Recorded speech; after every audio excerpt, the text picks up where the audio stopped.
Today, lawmakers held a public hearing on congressional redistricting in Texas, a key step in the controversial process of redrawing district boundaries ahead of the 2026 elections.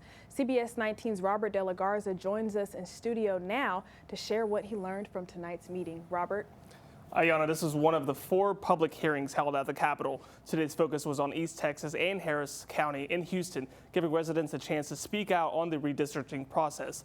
The hearing lasted nearly 5 hours. Over 50 public testimonies were made by community members, advocates, and elected officials who testified, with only one person speaking in favor of redistricting, while the rest voiced strong opposition. Republicans are under pressure from President Donald Trump to secure at least 5 additional congressional seats to help win back the House majority in 2026. Democrats, meanwhile, are calling recent redistricting efforts a blatant attempt at gerrymandering. This is not redistricting. This is rigged districting. It is an absolute farce and disrespectful to every black and brown citizen in this state, Mr. Chairman, and I'm not going to move from that position.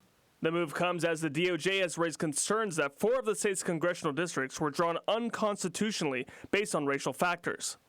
Texas has changed. The people have changed, and our maps must catch up. Dr. John Barrett, a political science professor at LeTourneau University, says lawmakers usually redraw congressional districts every 10 years. So the Republicans are kind of bracing, to lose some seats because of that kind of natural flow to politics.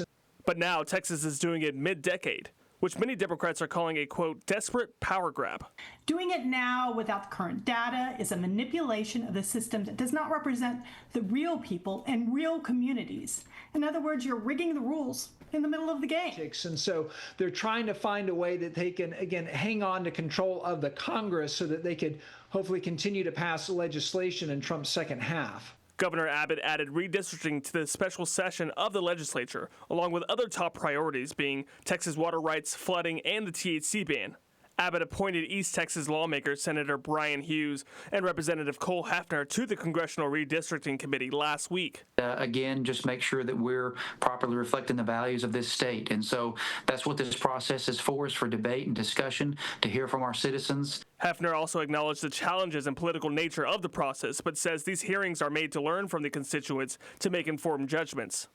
Well, redistricting is an imperfect process. It is a highly political process, and we'll gather information and gather facts, and then make the decisions based on what we find out, and we'll see where it goes.